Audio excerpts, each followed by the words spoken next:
One of the hardest things as an atheist is that all of these values, why am I important? Why should people care about me? A lot of those things come from your own performance. As the daughter of two atheists, Jordan Manji felt she had a lot to prove. You have to understand, my family is very competitive. There's always been a high priority on being the best. So much of my identity was founded on I'm the smartest one in the room, right? I'm not the prettiest, I'm not the most athletic, right? I'm the smartest. At 11 years old, Jordan decided there was no God and began openly challenging her Christian classmates. I would bring the Bible to school with Post-it notes where all the contradictions were, and then I would say, tell me why this isn't a contradiction. And they couldn't really do it. But in high school, Jordan started to see a contradiction in her own beliefs. She considered herself a good person, but that raised a question she couldn't answer.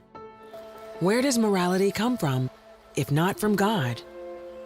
Why is something right or wrong? Why do I believe in human rights? I don't believe in a God, so where are these things coming from? I had gone and asked all of these other people, and nobody had a good answer. I had this kind of epiphany where I said, I'm gonna wait until college to explore those questions so that I can get into a good school. And that worked out pretty well, because I got into Harvard. There, she quickly discovered she was no longer at the top of the class. Now being surrounded by people with whom I'm no longer the smartest person in the room 95% of the time, it destroys that sense of identity and of worth, and it makes you wonder, who really am I and what makes me valuable? As Jordan began to question her worth, she became friends with Joseph Porter, a Christian conservative who gave her even more questions to think about. It really started pressing me on, where does your morality come from? Why do you believe in it? You're just saying it kind of emerges from nowhere. I started seeing maybe there are these cracks in my own intellectual framework. Jordan enrolled into a meta-ethics class, hoping to find answers that would strengthen her argument. Instead, she was assigned a short reading assignment, an essay by C.S. Lewis. Essentially what C.S. Lewis says is, God is goodness. God is the good, and our lives are good when we strive to imitate God. It was mind-blowing. Jordan wanted to explore this idea further, so she decided to read the Bible again. This time she would try to understand it, not critique it. And when she read Jesus' Sermon on the Mount, she was struck by what he said about what it means to be good. As an atheist, I was living life better, according to a Christian ethic, than a lot of Christians were. Like, I wasn't sleeping around, I wasn't doing drugs, I wasn't drinking, I was a good student. And so it's very easy for me to think of myself as a good person. And it was only when I went back to the words of Jesus and I saw, no, you're an angry person. You may not be sleeping around, but you experience lust. You are very arrogant. You think too highly of yourself. Seeing those things made me realize that I wasn't really a good person. Maybe there's some truth here that I haven't figured out yet. Maybe I don't know the best way to run my life. Jordan kept reading until she came to John 19. I had finally made it to the crucifixion scene. And as I was reading it, I had this moment where I just said, no, Aslan, no. For years, Jordan believed C.S. Lewis's The Lion, the Witch, and the Wardrobe was just a story. But now as she read of Jesus' crucifixion, she realized her favorite tale from Narnia was more than a work of fiction. Aslan, the great lion of Lewis's story, was Jesus. And she was just like Edmund, arrogant, but redeemed.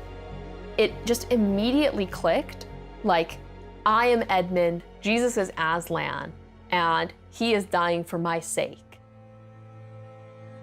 Seeing it now with me in the story was just a totally radically new way of looking at it, and realizing kind of my own sinfulness in that moment and my own need for healing from that sin made all the difference in how I read it. And so I started just crying, really thinking about Aslan, but thinking about Jesus through that process.